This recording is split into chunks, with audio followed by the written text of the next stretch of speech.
In a previous video, I featured a plugin that I really liked called Levels by Master in the Mix. Super useful to check everything on your final master track, stereo field, the true peak limiting, and also LUFS if you want to upload it to a streaming platform. Super useful plugin. But because of that, I decided to take a look at the other two they have, Master in the Mix Reference and Expose. Let's take a look.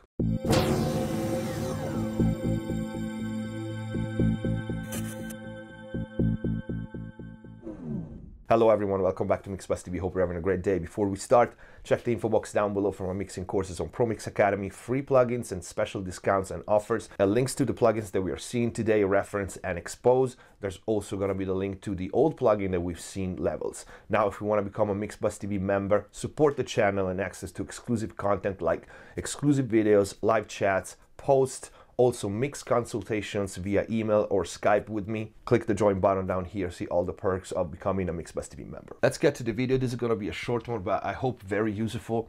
Master in the Mix makes great tools to check your tracks, whether it's mix, mastering, before uploading. We've seen Levels, like I said in the intro, and they have two more. One is called Reference, and I, again, find this one extremely useful. Basically, with this one, you can load your reference tracks, and many people lately ask me in the Q&A if I do use reference tracks and how I use them. Well, starting from today, I'm using this because it's really well done, and it's super easy to reference track against your mix or your final master. Let's take a look at this reference. Basically here you have these two tabs, original and reference. When you are in original mode, you are listening to your own mix, and when you click on the reference, you automatically switch to the reference and you don't need to solo tracks. So right now I loaded this plugin on this, let me close it, on this track here, which is a finished master that I did for a hip-hop artist. So I load my plugin here, first slot, and if I play the original, my master is gonna play.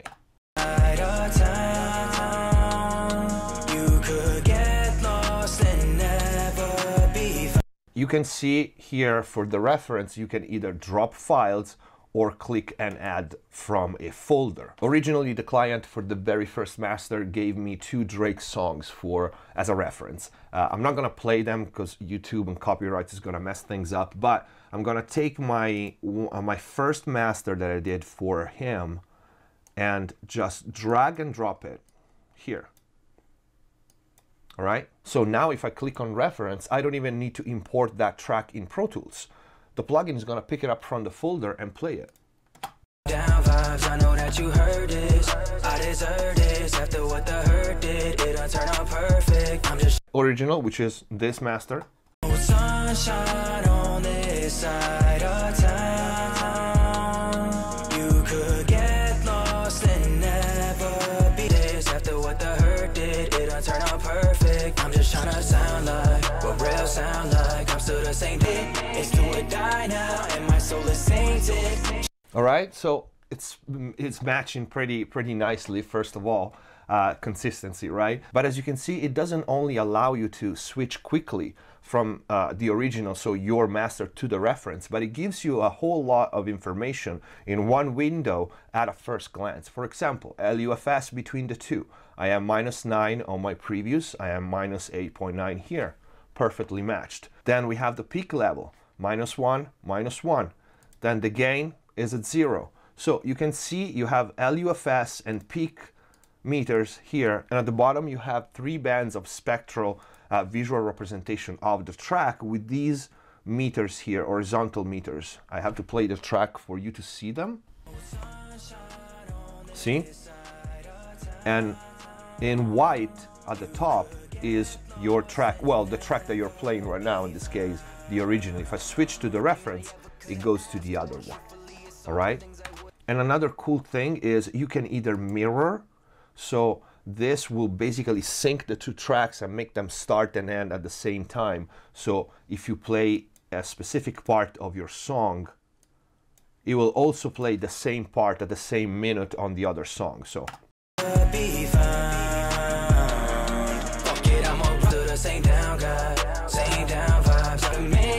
okay, that sometimes work, but sometimes it doesn't, because maybe, you know, the structure is different and the chorus is like 30 seconds after. In this case, you can go free and just decide to play your reference anywhere.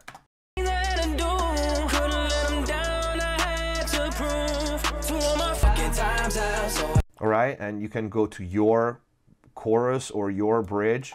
Snooze, lucrative moves, just had to sharpen my tools. I'm trying to double like twos, the grand pop and they and then reference it. Okay, and you see at the bottom you have the visual representation.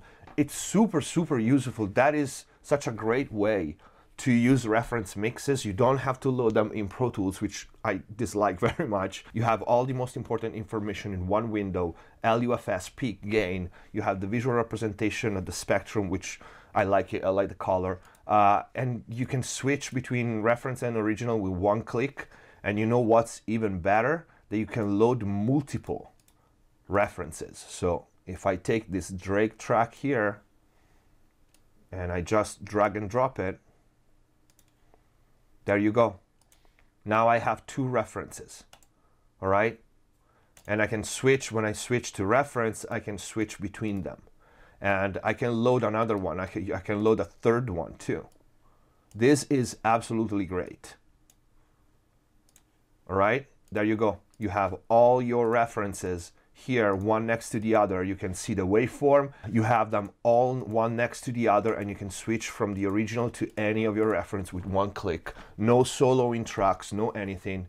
That is super cool. So heartfelt, highly recommended. This is a time-saving plugin, mastering the mix reference. But we have another one, which is not a plugin. It's a standalone application that is called Expose.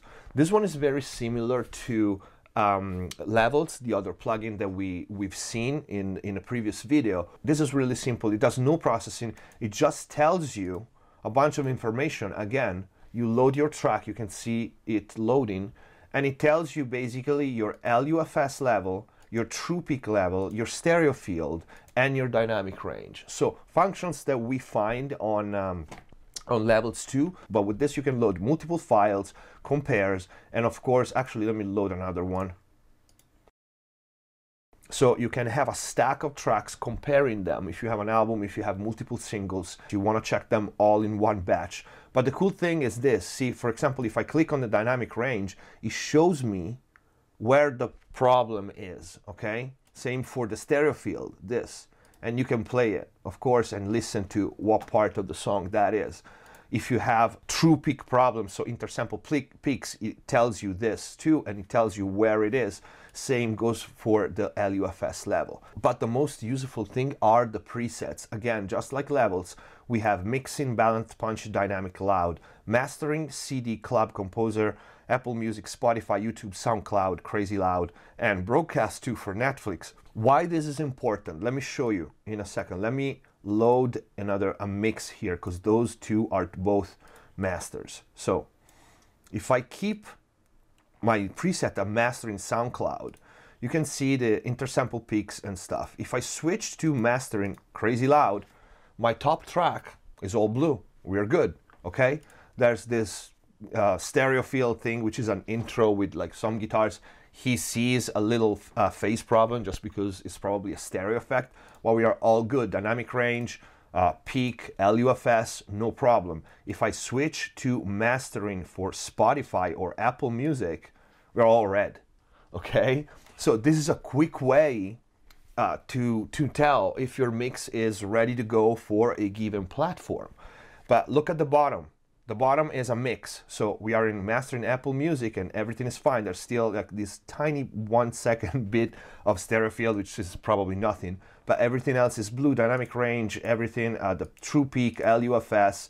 And again, if we switch to mixing and let's say balanced, again, our mix is all blue and it's fine. And of course the mastered track are gonna be red, all right?